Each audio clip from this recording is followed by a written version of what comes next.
Ding, and we're starting. All right. So, kind of where we left off.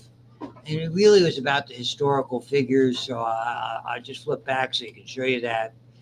And with both groups, I ended up, the last thing was really talking a little bit about smallpox and Jenner and his remarkable contributions. So, briefly about two other features before we get to the sort of the start of the show. Pasteur. Semmelweis.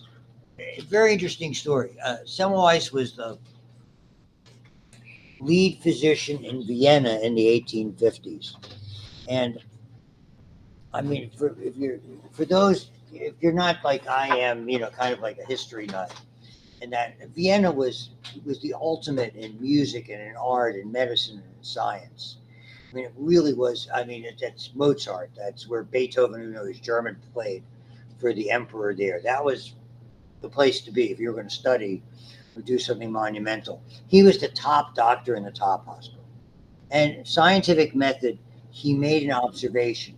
He recalled an infection that a friend of his had, and it turned out it was a streptococcal infection. They didn't know it then, but he he saw an uptick in infections called puerperal sepsis, which is childbirth fever.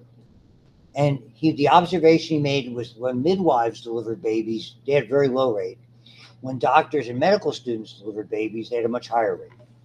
And he saw that the infections were very, very similar to what this friend of his had.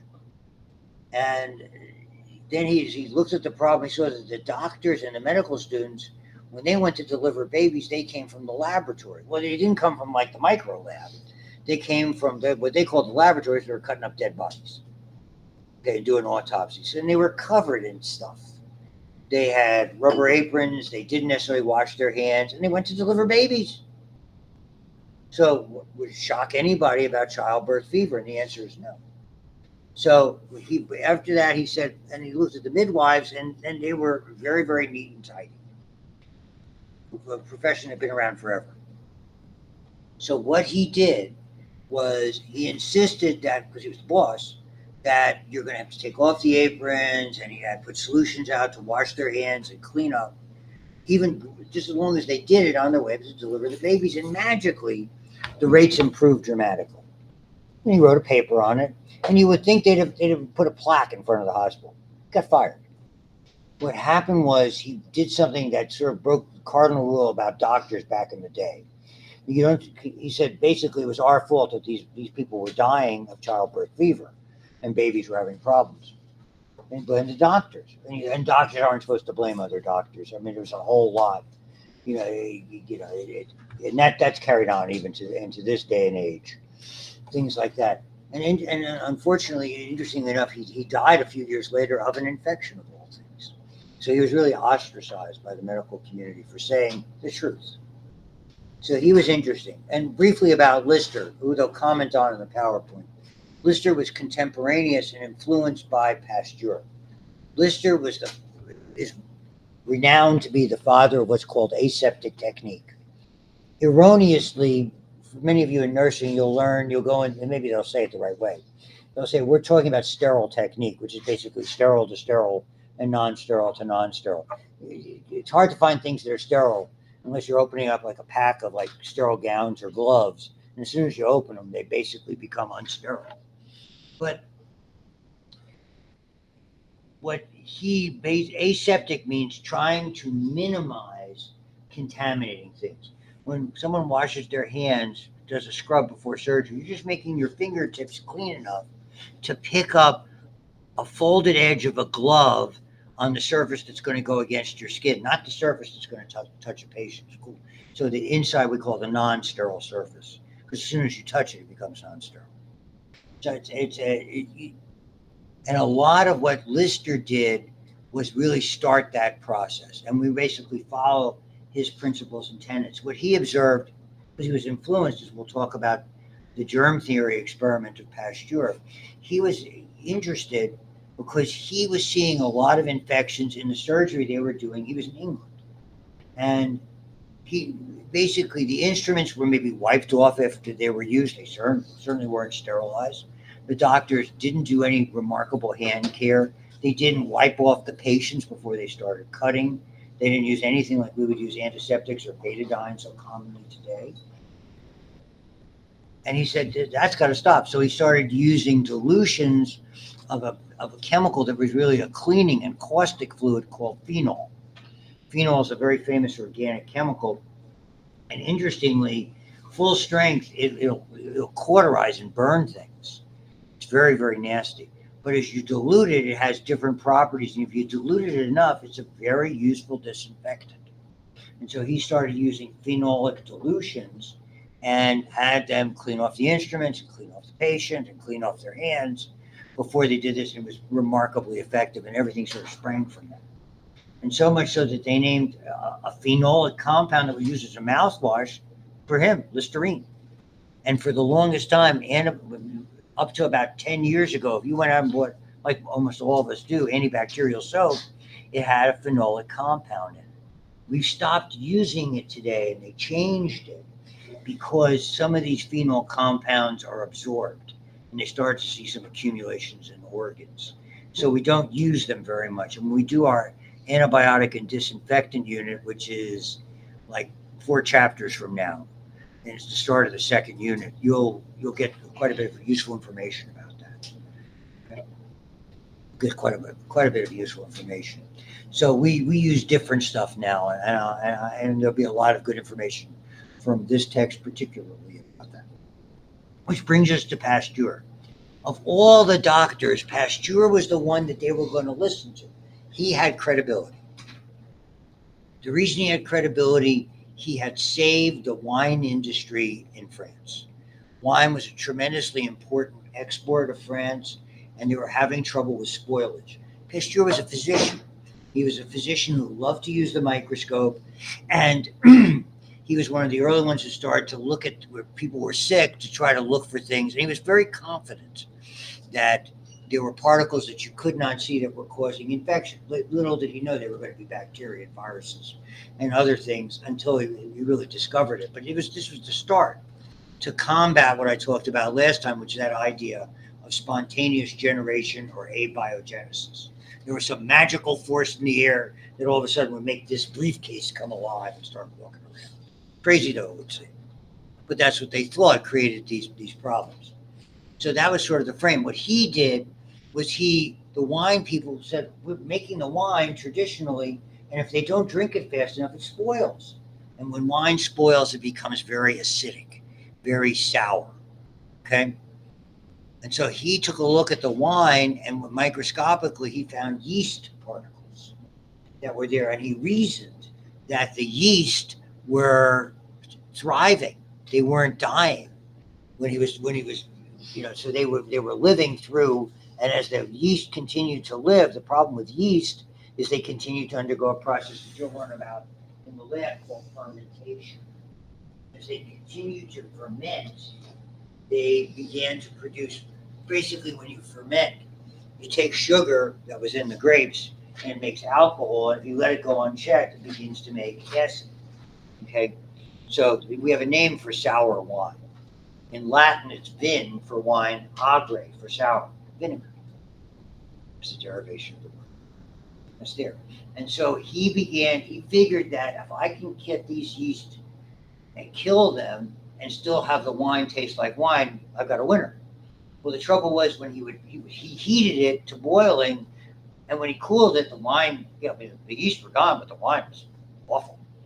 So he experimented with temperature and things, and he came up with this, approximately 62.5 degrees Celsius, which is about 140 degrees Fahrenheit, for about 30 minutes. So he heated the wine, not a lot, but just enough, and held it there for 30 minutes. And when he did that, and they cooled it and drank it, it was fine. It tasted great, and it didn't spoil. And so the classic name that we caused, and we'll learn all about that in that same unit when we start talking about disinfectants and antiseptics, pasteurization. And though that was the basis, the start of it, pasteurization has evolved over time. We'll get into that in that same unit. But effectively, that's what happened. So he had credibility right away. If you did not know it, what pasteurization does, it's not an alternative to sterilization. It's basically a method that disinfects consumables, liquids, and foods in such a way that they are very unlikely to have foodborne illness. So it gets rid of the vast majority of the bacteria and viruses that could cause vomiting, diarrhea, foodborne illnesses. If you did not know, when you put your dishes in the dishwasher and run it, the dishwasher are configured to be 140 degrees Fahrenheit for about 30 minutes. Effectively, those dishes and utensils you are pasteurizing. That's how it works. So, and as we see all those temperature guidelines and things, so there's certain things we realize why we have to eat to certain temperatures to make sure that we don't have foodborne illnesses with them. So there was his credibility. So what did he do? He came up with an idea.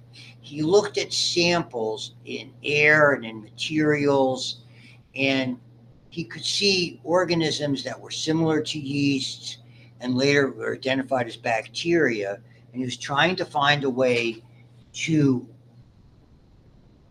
dispel this notion of spontaneous generation, what he called germ theory. So what he did is they came up with an idea based on using these flasks. So he knew he had to heat it. And the way that they were doing the test, they were working with something you're going to work with in lab called broths. So when you're going to get in lab, when you get a sterile tube of broth to do cultures with, you're going to know it's sterile because you're going to look up it and you can look right through it. It's clear. So solutions that are sterile are clear. That means all the materials have dissolved in the liquid. When they become turbid or cloudy, it means organisms are forming. And when you sort of agitate it a little bit, sort of shake it a little bit side to side, tap it a little bit, you start to see things moving around in it.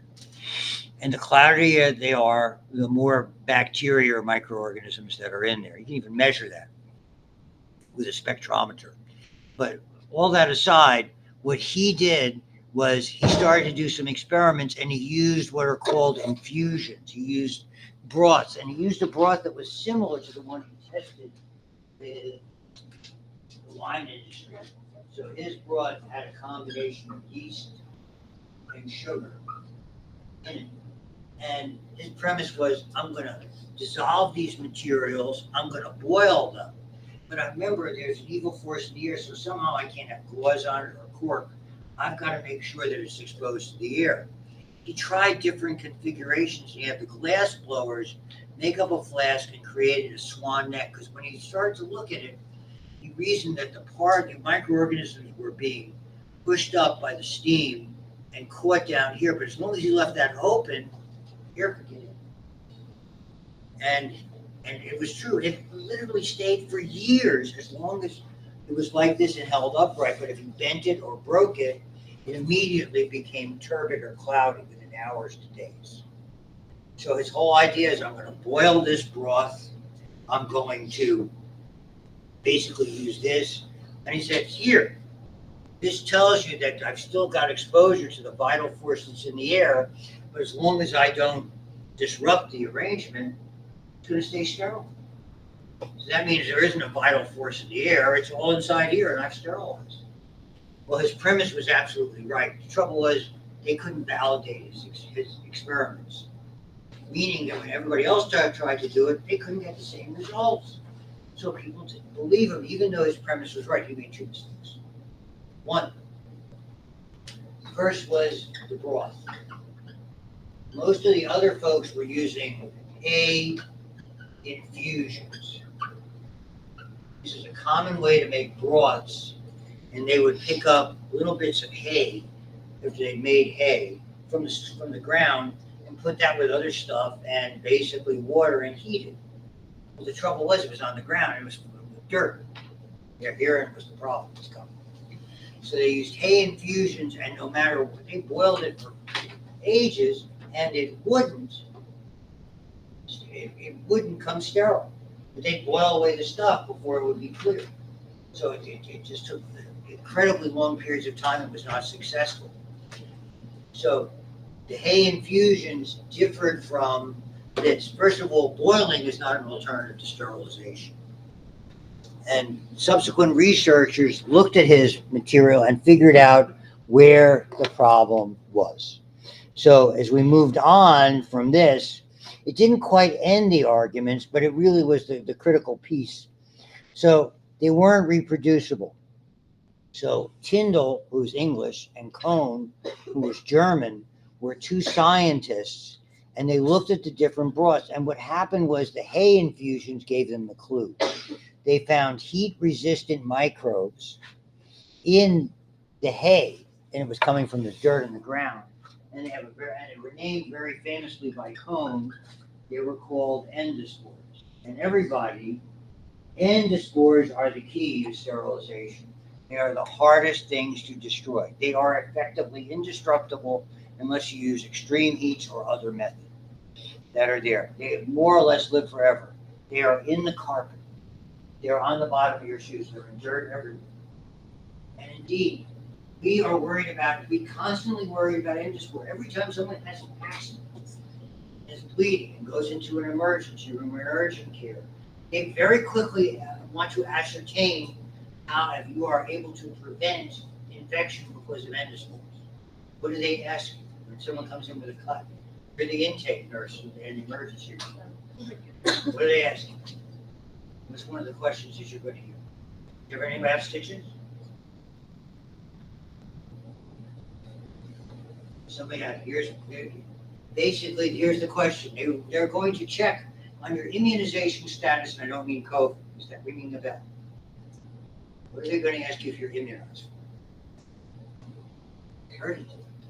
Tetanus. When was your last tetanus shot?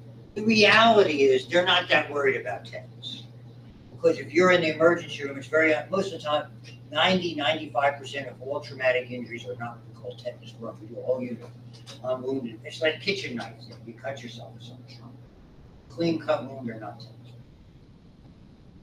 They want to make sure that you are protected in case that's the time that you're out hiking in the woods or going someplace and you end up with a bad accident, you can't get help for a couple of days. That's what they're working on. Okay, so they administer tetanus prophylaxis. Tetanus is caused by this organism, Clostridium difficile.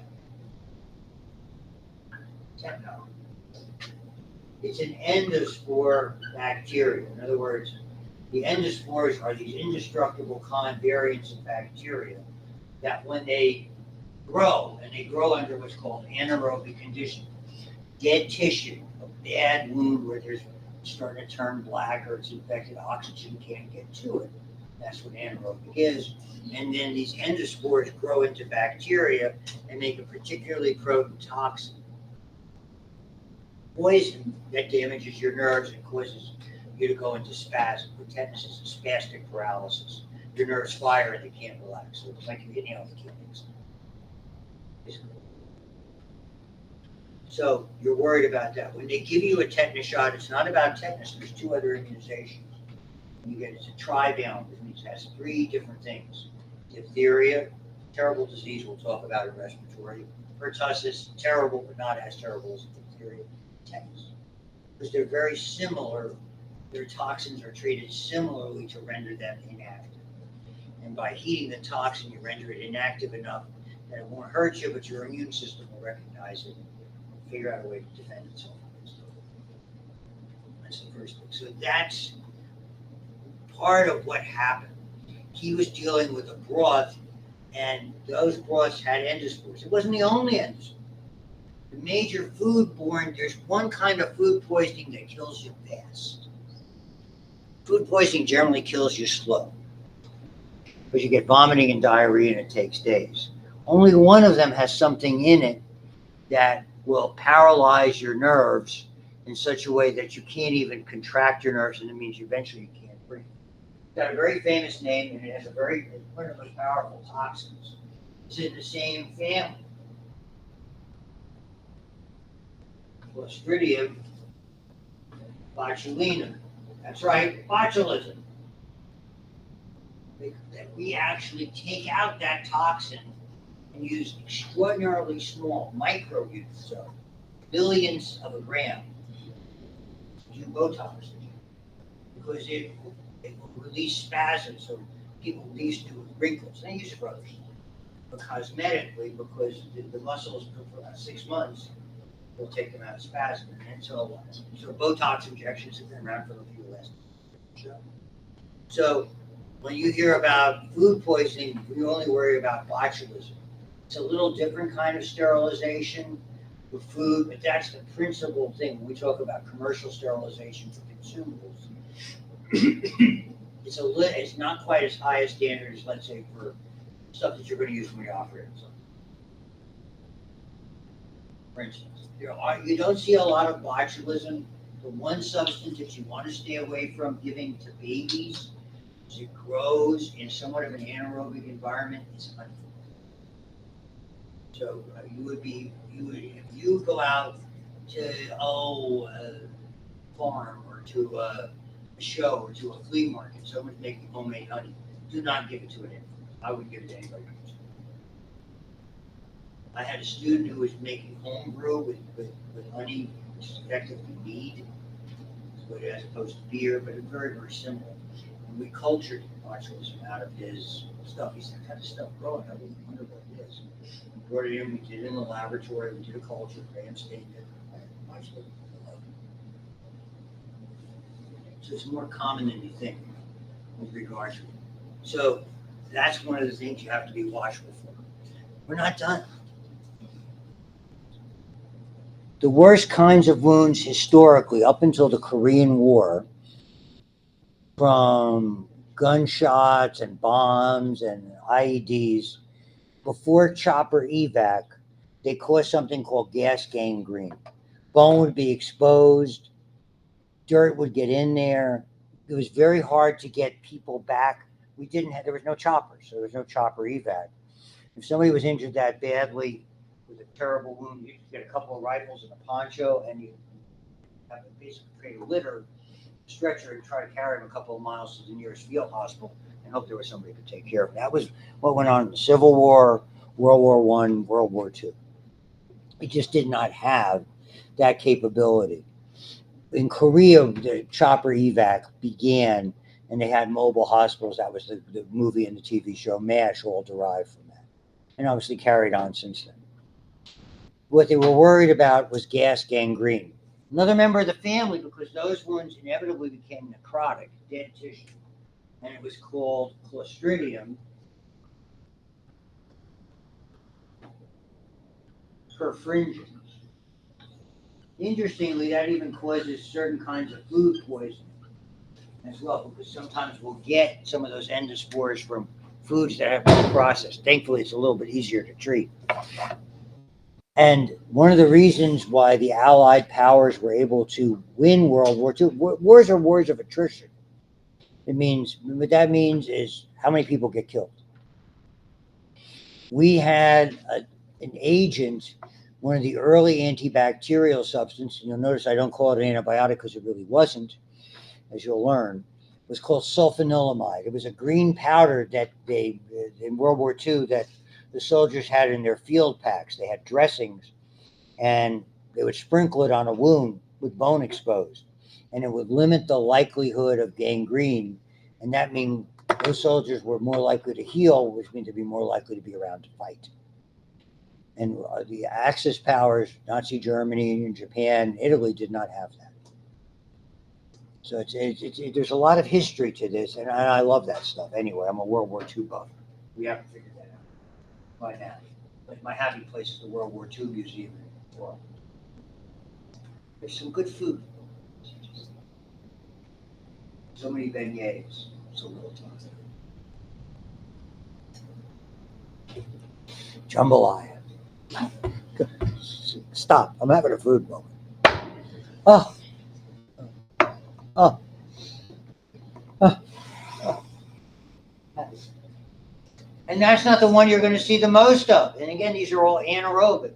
They grow where things don't have oxygen. Interestingly, in your colon is an anaerobic environment inside of you. So we have another Clostridium, except that one's really hard to get rid of.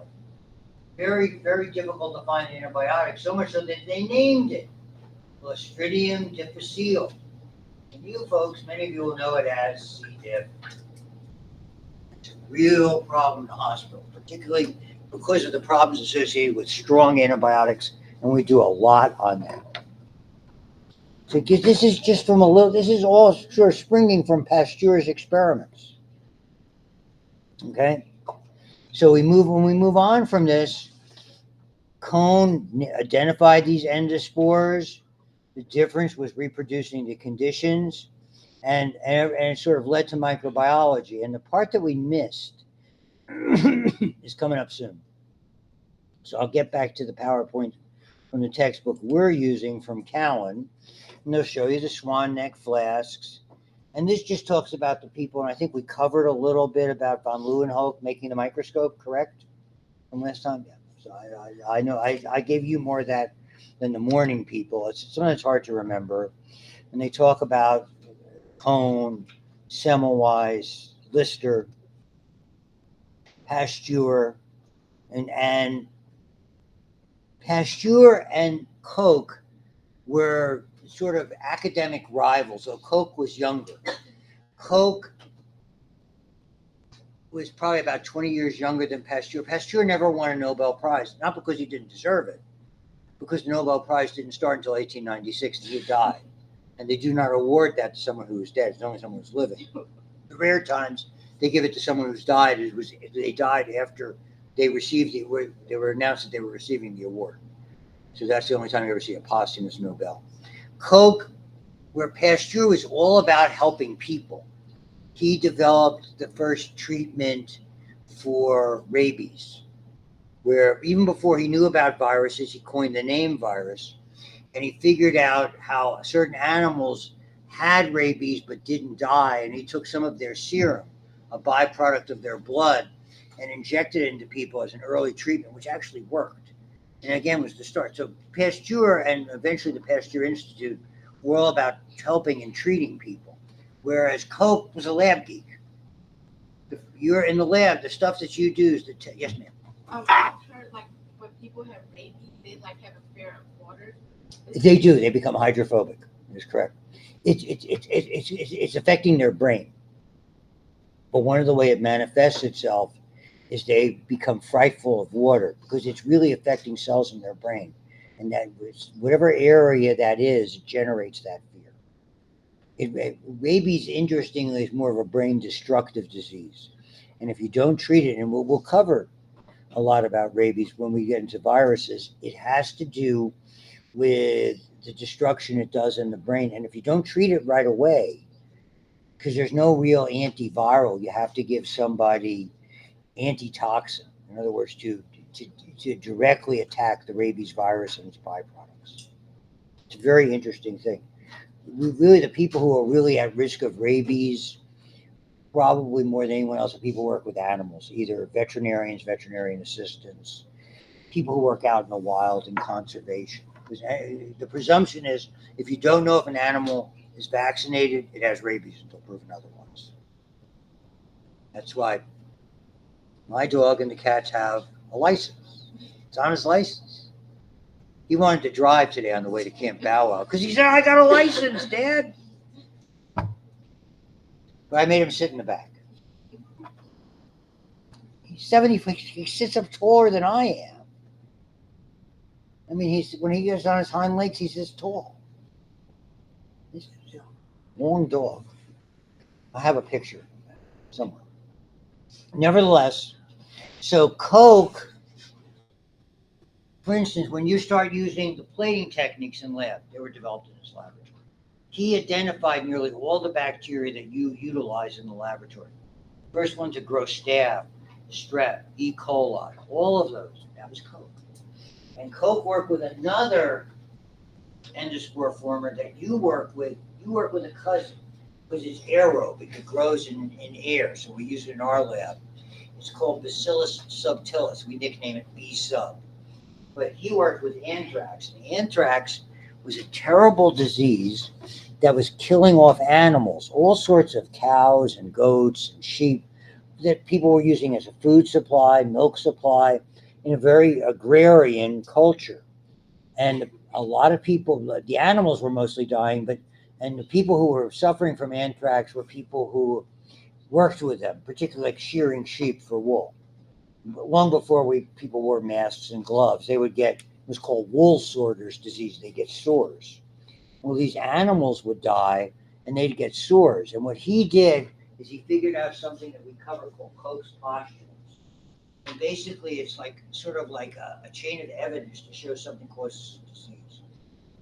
We use something similar today because the postulates don't always apply. He'd have an animal that died, he'd take fluid out of the sores, he'd grow it in the lab to a bacterial culture called a pure culture. Then he'd take some of that pure culture and he'd refine it and he'd inject it into a susceptible, healthy animal, and they would die of the same disease. So it was like a chain of evidence. His premise was that you have to be able to isolate it, grow it in pure culture, and inject it in a susceptible animal, and that animal would succumb or die of the same disease the same way. The trouble was not everything grows in the lab.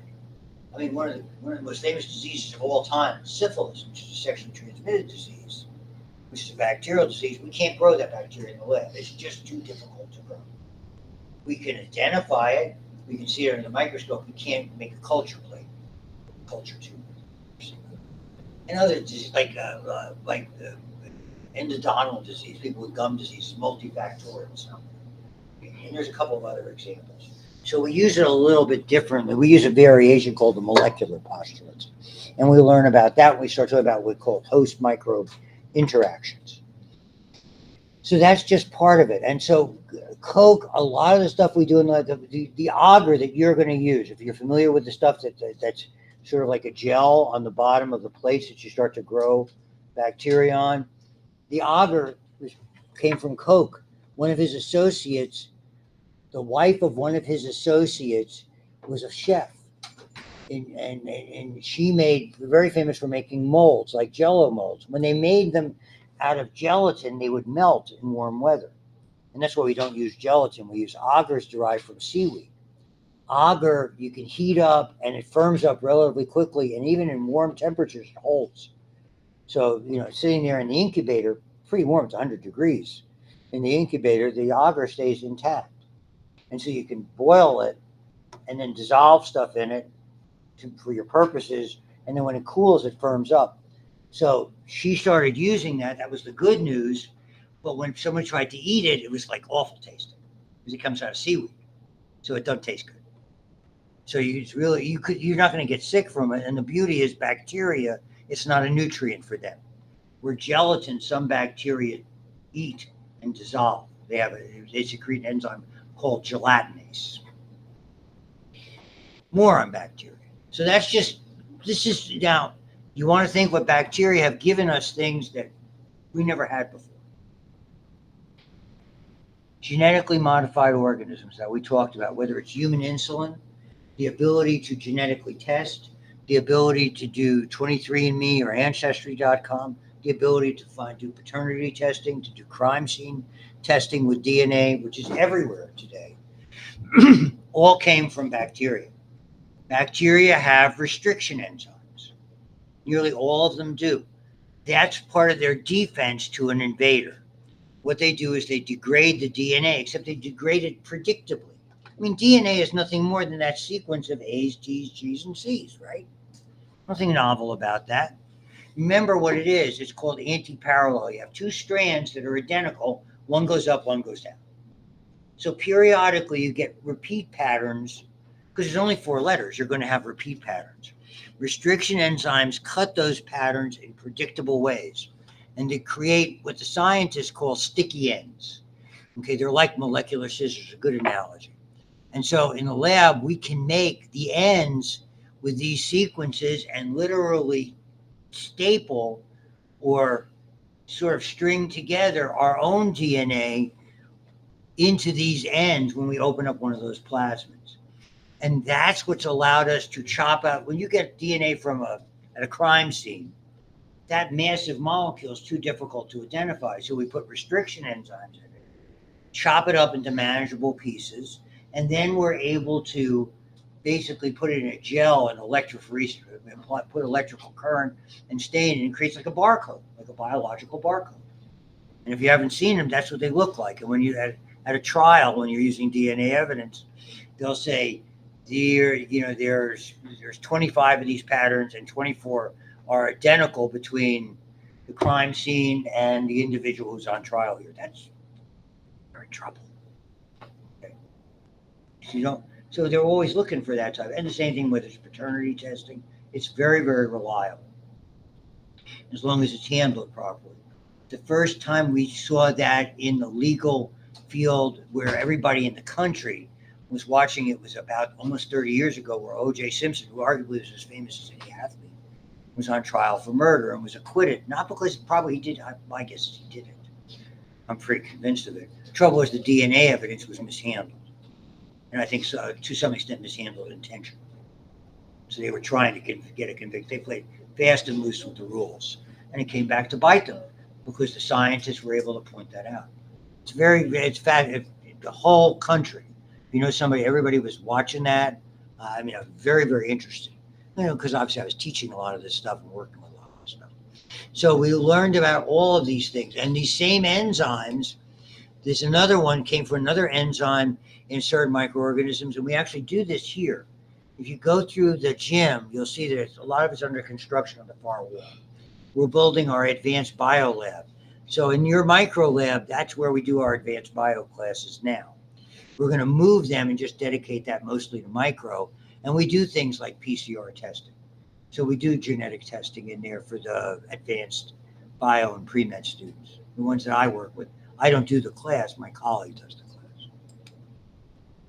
So, and there's other things. There's these tiny RNA sequences that we look at. And, they're potentially targets for antimicrobial therapy. If you did not know, only about 97, 98% of our DNA from you and me is identical. Erroneously, it doesn't code for genes that really make us our differences. So we're much more similar than we're different. I wish people would remember that, fight with each other.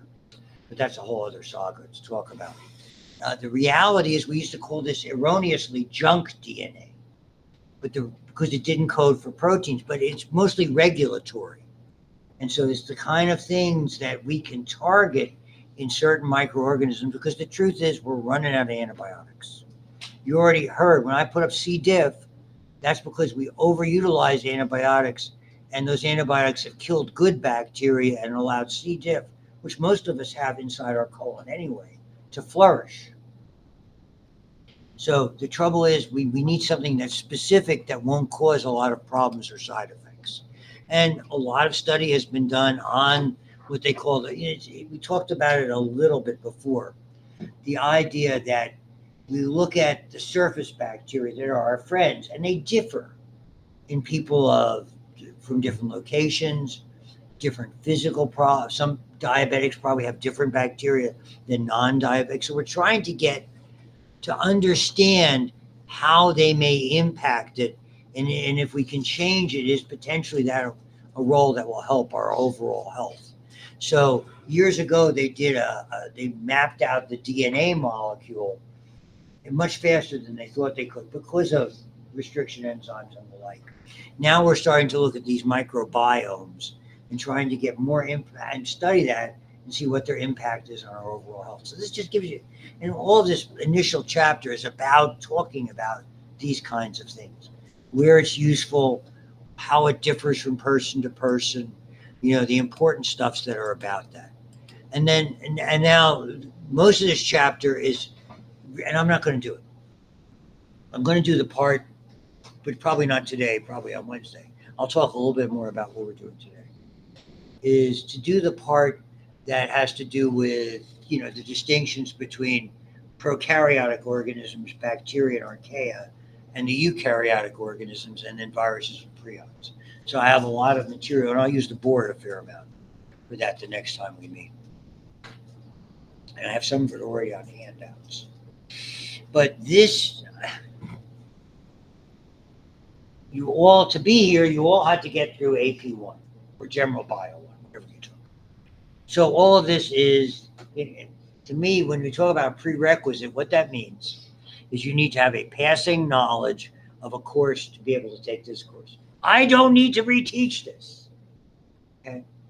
I mean, I'll talk about it. If you're not familiar with something, I'm happy to answer your questions. But the reality is that, I mean, if, you should know carbohydrates did AP1, nucleic acids, proteins, like the four basic food groups. You know, frozen, fried, order in, take out. Joke. I got 3 smiles. Not a whole lot. You guys are, and you heard that before. Anybody who had me before is the same, trotting out the same horrible humor. Carbs, lipids, proteins, nucleic acids. The difference between a monomer and a polymer. Most of these, with the exception of lipids, when we go from simple to complex, monomer to polymer.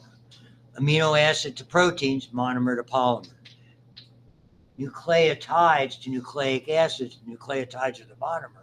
The A's, the T's, the G's, and the C's, that stuff. And then the long chain is nucleic acid, that's the polymer. And so you go to, and a lot of these have real significance that are there when you look at these different structures. So I'm not going to go reteach the simple sugars like glucose and fructose and galactose, or the disaccharides like maltose, lactose, and sucrose, or any of that, because you had all that stuff. For instance, mycolic acid, that's one that you probably didn't have. That's a particularly unusual lipid that forms the capsule in a very, very important group of bacteria, one of which is tuberculosis. Okay, and it's the reason why tuberculosis is such a pain in the neck to get rid of and to treat, because it's got this waxy capsule. It's like a boundary that we can't gobble up, that our white blood cells can't devour. And you know what it does? It grows inside of one of those white blood cells. I call that hiding in plain sight. So it's inside a normal cell, reproducing until, and by the time your body gets the idea that we got an invader, to some extent it's too late. And a lot of people, if their health is not good, that will break through and create active tuberculosis. And we'll get into it. We'll talk about the difference between latent, meaning exposed to the tuberculosis, versus active, actually having the disease. And that's all because of that, mycolic acid. Okay, and that's, we call, their family is called mycobacteria, MYCO, because of that agent that's there. Ergosterol, okay, is another steroid. Our steroids are cholesterol. We don't have any ergosterol. Fungi and yeasts, in their membrane that gives it stability, their cell membrane is a steroid called ergosterol. Similar to cholesterol, not the same. That's the target. If you're using a topical antifungal or an oral antifungal, the target is always ergosterol. Because we don't have it, they do. We have something similar, so it's not harmless to us, but at least it's a usable target. That's one of the big problems with antivirals. Why don't we have good antivirals other than a couple? It's because the viruses, by and large, do their damage inside one of our cells. So when we give somebody an antiviral, it's got to hurt our cell to get to the virus. So other than Valtrex and that family, which are good antivirals, called acyclovirs, most of them are pretty nasty. So a lot of people have problems with those. I mean, there's good ones, and we'll talk about all those as well. So, I mean, that's why you need some of this backstory. So for me to go back and talk about messenger RNA and transfer RNA, I'm not going to do. So I didn't say you could leave yet. I got 6 more minutes. Thank you. They don't appreciate us. So I'm not quite done yet. Not the sugars. One last thing. See, we're going to spend forever talking about peptidoglycan because that's a unique feature in bacteria. Chitin. The agar I talked about from the gels comes from seaweed. That's why it doesn't taste particularly good. I mean, I don't mind a little seaweed. It's like sushi, you know, that the green thing on the outside. Oh, yeah, good stuff. Okay. Chitin. You know what chitin is? Chitin is the stuff that insect shells are made out of. Okay. It's if you have a lobster or a shrimp, the shells are made out of chitin, not good eats. Fungi, a lot of that thing. If you get a mushroom with the stem is really tough, chitin. Okay, that's why we don't. So like on shiitake mushrooms, which are delicious, you always cut off the stems because the stems are not edible because of the chitin. They're useful in a broth if you're making soup or mushroom broth. They're very tasty. Just so I mean, there's a lot of that stuff going. That's why some of this is important. When we start looking at the bacterial cell, peptidoglycan, lipopolysaccharides, and glycocalyx are really significant.